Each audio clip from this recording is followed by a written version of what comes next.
Bonjour à toutes et à tous et bienvenue dans Coup de pouce, le podcast qui stimule votre envie d'entreprendre. Ce nouveau format vous est proposé par CréaJob afin de vous offrir des contenus inspirants et diversifiés.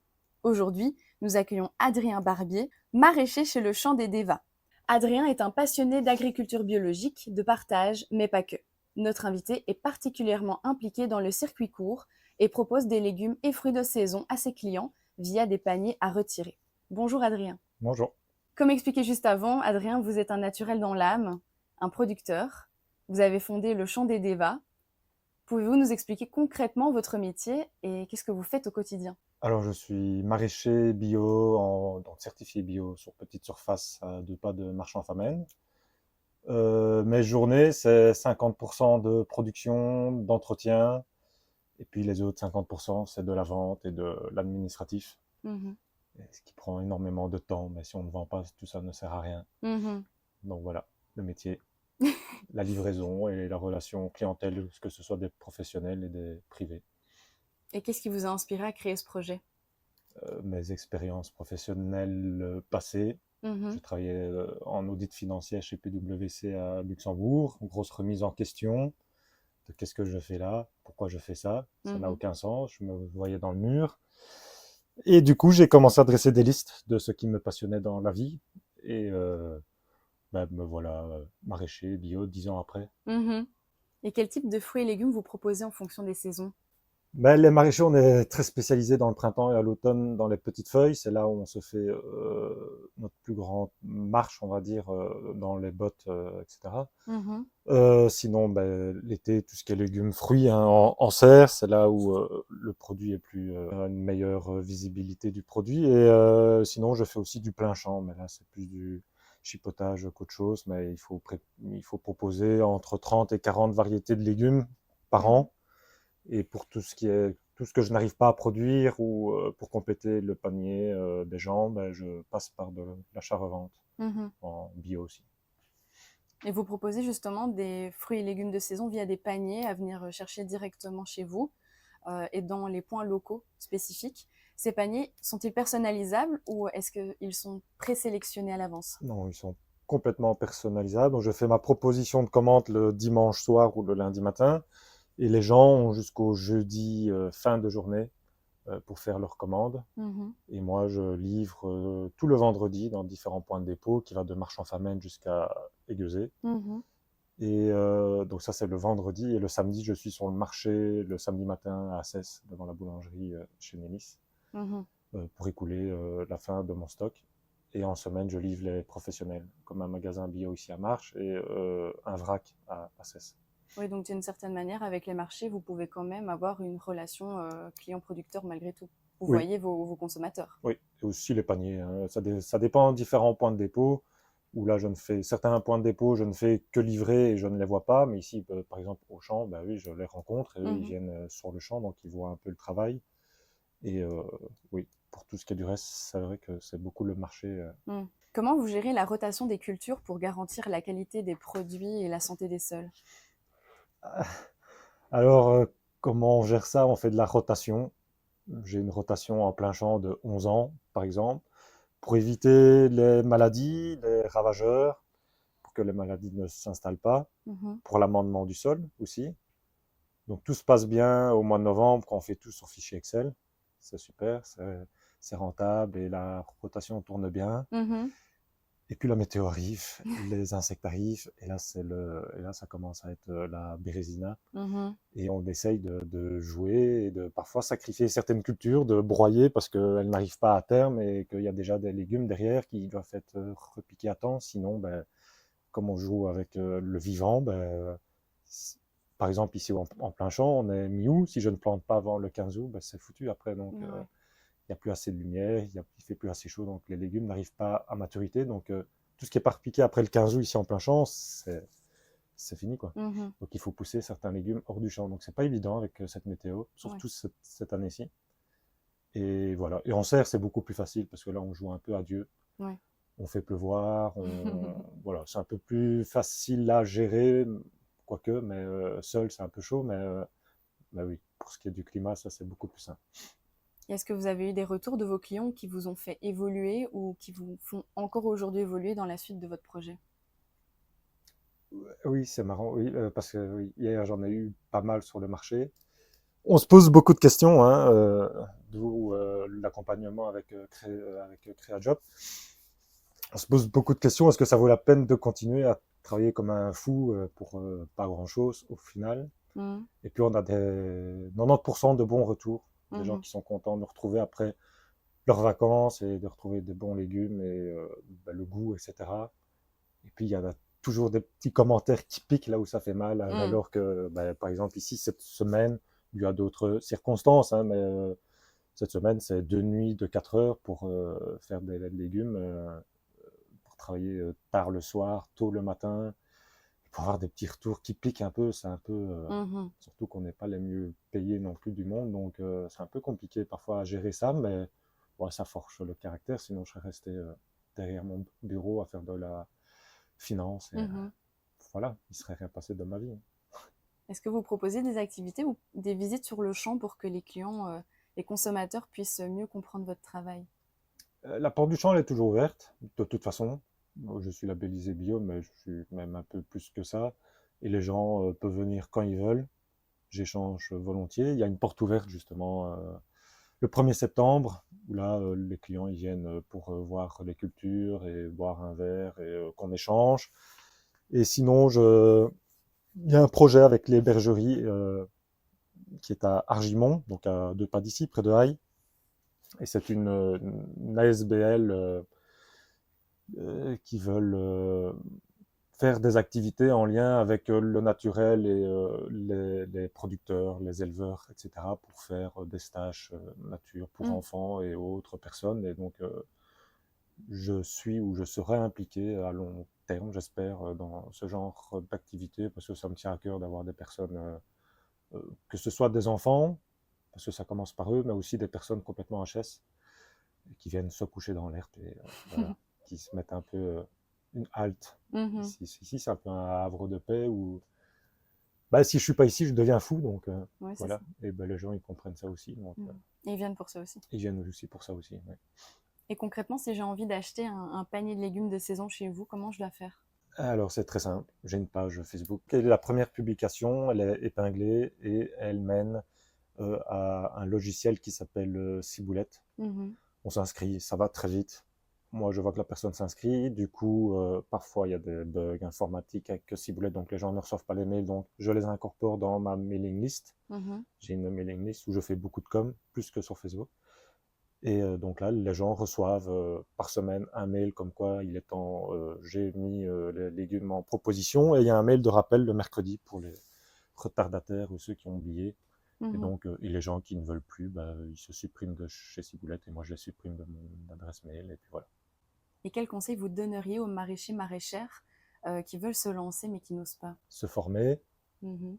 aller dans des institutions comme, moi je sors du CRAB, la SBL CRAB, c'est le centre de recherche agronomique Brabant-Est, où ils forment, il y a des formations en agriculture, en installation en agriculture bio, mais il y a aussi à la RED, près de Liège, se former déjà de base, puisqu'on n'est pas agronome de formation, et Mmh. aller dans les fermes, faire des stages, s'essayer, essayer de suivre son maître de stage, voir si on a le rythme, et Mmh. ouais, essayer d'aller le plus loin possible dans cet effort physique et mental-là, et après de trouver son lieu, que ce soit en tant qu'ouvrier agricole ou porteur de projet, Mmh. mais s'essayer, se casser la gueule, à 90%, on se casse la gueule, mais on se relève, on réessaye autre chose, et c'est jamais fixe, puisque comme c'est travailler avec le vivant, on est toujours sujet à... On ne sait pas ce qui va nous tomber dessus, donc Ouais, c'est ça. ouais. Et c'est quoi votre parcours professionnel? Vous avez parlé de la finance tout à l'heure. Qu'est-ce qui vous a poussé à vous lancer dans le domaine, ici agricole, en partant d'un domaine qui n'avait rien à voir de base? En fait, donc je suis de formation marketing à Namur, à l'ENALIX, parce que je voulais faire du sport management en master en Allemagne, et j'ai essayé par 2 fois d'y arriver, je n'y suis pas arrivé. Du coup, je recherchais de l'emploi, j'ai travaillé un peu à Berlin, puis au Luxembourg pendant 4 ans et demi chez PwC. Et donc là, grosse remise en question. Après quelques mois, je me suis rendu compte que c'était pas possible de faire ça toute ma carrière Mhm. et qu'il fallait trouver un sens à tout ça. Et il faut chercher. Et puis ensuite, il y a eu des événements dans la vie privée qui ont fait que j'ai dû quitter PwC pour de bonnes raisons. Et voilà, je me suis retrouvé dans les parcs et jardins, je me suis retrouvé dans les fermes. Ensuite, j'ai trouvé un boulot dans un magasin Biocap ici à Herpan, où j'étais le responsable des fruits et légumes à Herpan, ce qui m'a beaucoup appris sur le métier du légume et sur la fraîcheur et sur comment tenir un légume au frais, Mhm. le stockage, etc. Les ventes aussi, hein, ça m'a permis pendant 2 ans de vendre. Et puis après, je me suis lancé sur le côté aussi, en même temps que Biocap en 2020 et 2021, c'était le début du Covid. J'ai Mhm. fait 2 ans, plein d'idéaux, tout à la main, sans essence, sans bâche plastique, sans achat-revente. Je faisais tous mes plans moi-même. Mhm. On part avec la fleur au fusil et 2 ans après, on est épuisé, lessivé. Et on se dit, si on veut vivre de ça, c'est pas possible, donc il faut se former. Et le crabe s'est présenté à moi comme une évidence. Je Mhm. connaissais déjà de nom, dû à mes différents maîtres de stage. Et voilà, j'ai fait 1 an au crabe. Et puis, après le crabe, j'ai bondi tout de suite chez CréaJob, ce qui m'a permis de faire décoller un chiffre d'affaires pendant 18 mois et voir ce qu'on peut en retirer après 18 mois d'activité. Mhm. Donc, ça m'a permis, comme j'étais de la finance, je suis déjà très chiffre, et les relations avec CréaJob au niveau du suivi comptable est très enrichissant. Mhm. C'est très gai d'essayer de comprendre Comme tout vous ça. venez de le mentionner, vous avez pu vous lancer dans votre activité grâce au soutien de CréaJob. Donc, pour rappel pour nos auditeurs, CréaJob est une structure d'accompagnement à l'autocréation d'emplois. Elle accompagne les porteurs de projets, les demandeurs d'emploi ou en préavis dans leurs projets d'entreprise. Le challenge de CréaJob est donc avant tout d'escorter le parcours de création de l'idée jusqu'au premier mois après l'installation des porteurs de projets. Qu'est-ce qui vous a poussé à vous diriger vers CréaJob en particulier et comment vous avez connu la structure? Ils étaient dans le cadre de la formation du CRAM. Hmm. Donc, on a eu une journée de formation avec eux. Et je pense que pour un porteur de projet qui se lance dans le domaine agricole, dans le maraîchage, c'est la meilleure porte. Mhm. Mais bon, je regarde un peu mes collègues du CRAB et je suis le seul à être passé par eux, mais il n'y en a pas beaucoup qui se sont lancés. Donc, Chez CréaJob, à côté de l'accompagnement, il y a aussi le côté formation. Vous avez vous aussi pu suivre des formations. Quelles étaient ces formations et qu'est-ce que ça vous a apporté aujourd'hui? ils appuient sur les points forts du porteur de projet, mais ils les font aussi sortir de leur zone de confort, comme pour moi, comme pour la communication, alors que ce sont mes études, mais je déteste ça. Mhm. Et donc, ils ont un bon programme de formation au niveau de la com que j'ai suivi en hiver quand j'ai plus de temps. Et oui, ils m'ont beaucoup aidé à me sortir un peu de cette zone de confort et ils sont très à l'écoute. Ça fait du bien aussi avoir quelqu'un avec qui partager Mhm. le ressenti intérieur qu'on partage moins avec le client. Et ils comprennent. Et comme ils sont plein de porteurs de projets, donc on parle beaucoup à cœur ouvert. Et les formations sont là aussi pour rencontrer les autres porteurs de projets et voir qu'on traverse tous la même chose dans différents domaines. Mhm. Et voilà, Vous avez eu une accompagnatrice ou un accompagnateur? 3. 3? Qui était-il? Géraldine, pour commencer, qui a quitté CréaJob, ensuite sa remplaçante Aline, et maintenant c'est Sophie. Mhm. Et oui, c'est assez particulier d'en avoir 3. Mais par contre, c'est 3 regards différents sur le projet, et elles ont toutes apporté leur regard et leur bienveillance sur mon projet. Mhm. Et aussi au niveau comptable, hein, avec Violaine, donc c'est très chouette Ça de les vous a apporté du rencontrer. positif. Oui, bien sûr. Quels sont les avantages pour vous à collaborer avec une structure qui accompagne les passionnés comme vous, justement? Le premier, il faut rester quand même les pieds sur terre, c'est garantir son chômage à titre, ses droits à son chômage, Mhm. le temps de lancer son activité. Mhm. Ça, c'est le premier point. Et puis, il y a toute cette zone de confort qu'il faut sortir, et il le pousse lors des comités. On doit passer devant le comité tous les 4 mois. Et ils sont très bienveillants aussi. J'étais surpris la première fois Mhm. où ils parlaient beaucoup du point faible de l'activité, c'était la communication. Et il y en a quand même un qui a relevé la charge mentale si c'était pas trop élevé. Et ça m'a quand même fait du bien enfin, on peut s'arrêter quoi, si ça ne va pas. Quoi. Et, Oui.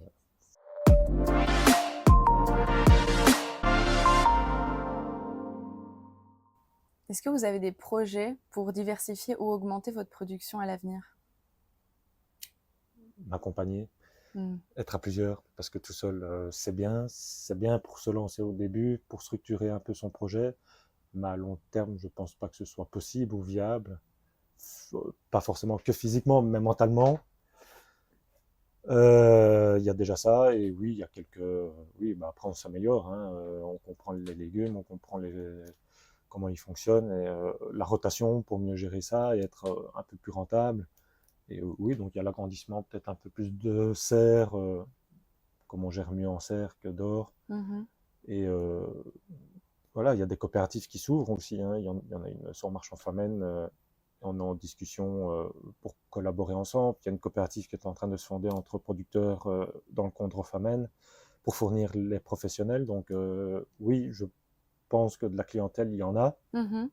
Il n'y a pas de problème. C'est juste que derrière, ouais, il faut comprendre que c'est un métier de saison. Et donc, quand on est dans le rush, là, j'ai l'impression d'être dans un peloton de cyclistes et ça frotte. Et il faut suivre la roue qui est devant et ne pas lâcher le peloton. Mmh. C'est la nature, en fait, qui pousse devant. Et puis, arrivé au mois d'octobre, enfin, on souffle, on se dit ça se calme, on va Mmh. se calmer, nous aussi. Après, on a l'hiver où il y a du travail, mais c'est quand même beaucoup plus soft, parce qu'on Mmh. travaille à sa vitesse. Oui, c'est Et ça. c'est chaud, hein, tout Mmh. seul. Tout seul, c'est compliqué, c'est vrai. Courir à la même vitesse qu'elle. Mmh. Et justement, vous en avez parlé tout à l'heure des réseaux sociaux. Vous êtes assez actif sur Facebook, avec la page Le Chant des Dévas. Vous êtes bientôt à 1000 abonnés, donc bravo, félicitations. Comment pensez-vous que cette activité régulière puisse vous aider justement à promouvoir vos produits? Je devrais être beaucoup plus actif. Je devrais faire au moins une publication tous les 2 jours, mais il faut déjà trouver l'idée. Mmh. L'humour aussi, je suis beaucoup dans l'humour. Mais il faut, en fait, ouais, je suis tellement dans mon travail, je suis tellement dans mes tâches à faire par jour. Et je suis déjà, dès que j'ai quasi fini une tâche, je suis déjà dans la suivante dans ma tête. Et donc, je ne réfléchis pas à prendre mon smartphone. Mmh. Souvent, il n'est pas dans ma poche, il est dans ma camionnette ou ici, dans une caisse. Et je ne pense pas à faire des photos, donc je ne pense pas à ça. Et c'est seulement en fin de semaine où je me dis, en fait, j'ai pas publié, donc c'est parce que ça va très vite. Mmh. Et parfois, quand je l'ai en poche et qu'il y a un truc un peu fun qui se passe au champ, ben là, j'y pense, mais sinon, c'est pas encore dans mon ADN. Ça va peut-être arriver. Mmh.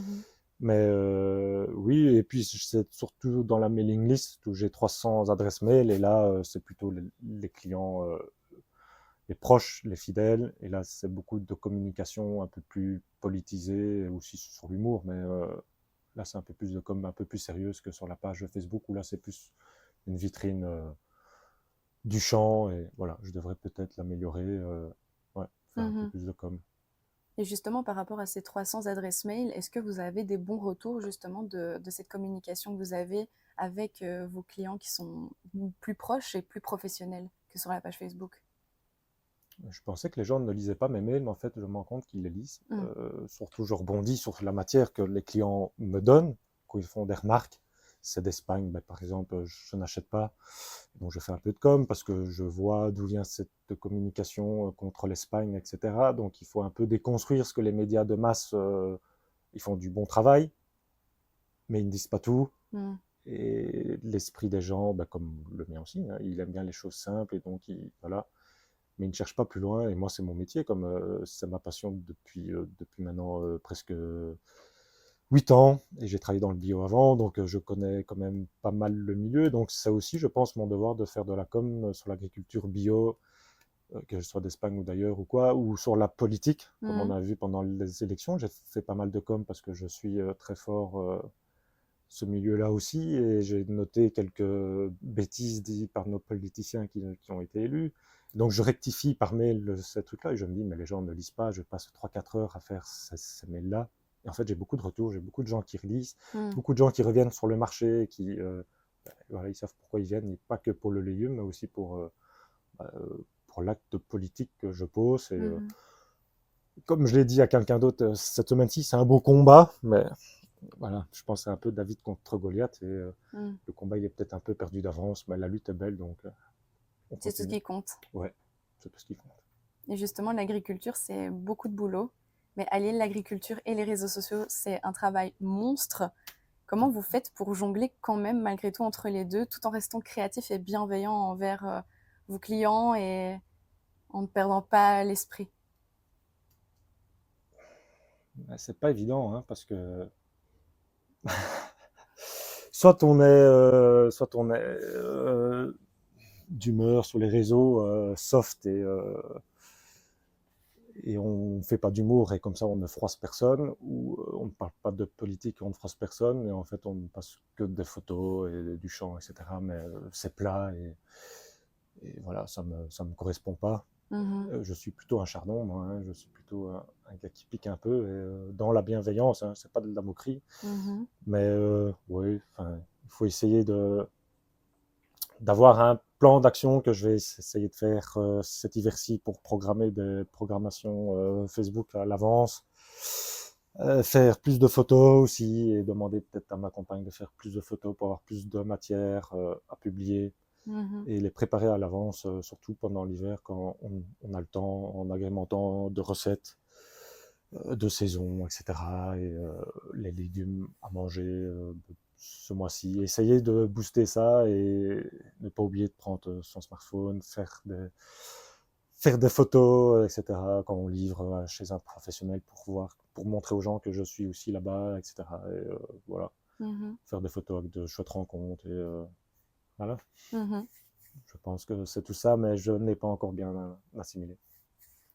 Alors, selon une étude sur le genre et l'entrepreneuriat menée par le Centre d'économie sociale de l'HEC Liège, être accompagné par une structure comme CréaJob, par exemple, serait un levier pour l'entrepreneuriat des femmes.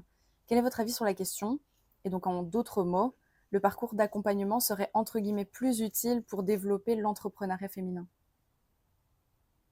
Oui. Chez les maraîchers, il y a beaucoup de femmes. Elles sont très courageuses. J'admire beaucoup parce que c'est un job qui est très physique et je vois qu'elles sont très très très courageuses. Elles sont nombreuses. Elles ont beaucoup plus de caractère que nous, je trouve. Beaucoup sont plus politisées aussi. Ouais, c'est des sacrés bouts de femmes hein, qu'il y a dans le maraîchage. Et elles sont chouettes. C'est toujours de chouettes rencontres. Et je pense qu'il y a une personne qui est en maraîchage en suivi chez CréaJob ici à Marlois, et Natacha, qui est en province de Luxembourg, Natacha Gérard, le pote à Gérard. Et oui, c'est des fameux caractères. Et elles ont ce côté entrepreneurial que CréaJob peut peaufiner. Et bon, c'est bien. J'ai aussi le problème, je ne sais pas si c'est au niveau à cause du genre, mais oui, j'ai du problème à demander à l'aide.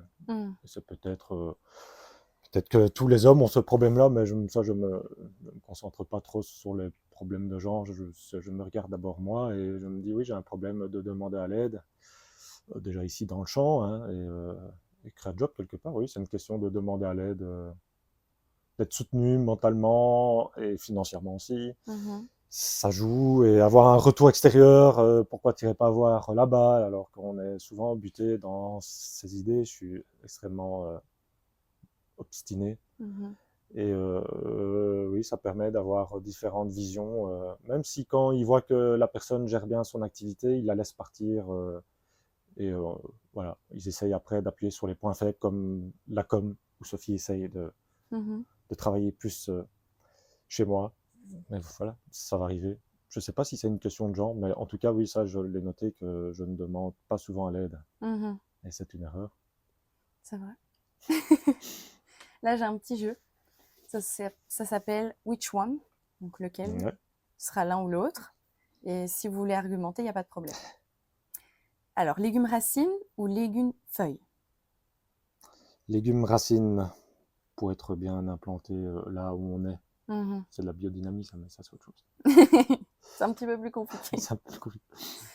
Organiser des événements de cueillette participative ou des ventes spéciales lors des fêtes? Organiser des ventes spéciales lors des fêtes. Ici, l'autocueillette en campagne, à Marche-en-Famenne, ça ne peut pas. Je ne pense pas que ça puisse fonctionner. Ça fonctionne à Bruxelles, à Liège. C'est ceux qui gagnent le mieux. Et ceux qui ont une charge de travail moindre. Mais ici, en campagne, je ne pense pas. Utiliser du compost maison ou du fumier bio certifié? Au début, j'étais dans le compost maison, mais ça devient vite, comme on dit entre nous, un tas de merde. Donc, du fumier bio certifié, oui. Privilégier les semences bio ou les semences locales non labellisées? Ah, comme je suis en bio, je suis obligé de passer par les semences bio. Donner des recettes sur les réseaux sociaux ou donner des conseils jardinage? Je suis plutôt conseil jardinage, je ne cuisine pas beaucoup, Mhm. j'ai pas beaucoup d'idées, je suis pas un maître. Moi, je mange tout cru. Si je suis tout seul, je mange tout cru, ça me dérange pas. Je vois Mhm. plus la cuisine comme donner des éléments nutritifs à mon corps, et le plaisir, c'est secondaire, surtout que je n'arrive pas à avoir cette main pour avoir. Donc, ma compagne fait très bien ça. Mhm. Mais quand c'est moi qui cuisine, c'est tout cru. Donc des conseils jardinage Des alors. conseils jardinage, c'est beaucoup plus simple. Mais merci infiniment Adrien d'avoir pris le temps de répondre à toutes mes questions et de nous avoir partagé votre parcours et votre passion pour votre métier aujourd'hui. Je vous souhaite vraiment le meilleur. Merci beaucoup. Au revoir. Au revoir. J'espère que cet épisode vous aura plu. Vous pouvez réécouter ce nouveau format podcast audio sur Spotify, YouTube et bien d'autres. N'hésitez pas à suivre CréaJob sur Facebook, Instagram et LinkedIn. Moi, je vous dis à bientôt pour un nouvel épisode de Coup de pouce et pour d'autres contenus inspirants et diversifiés.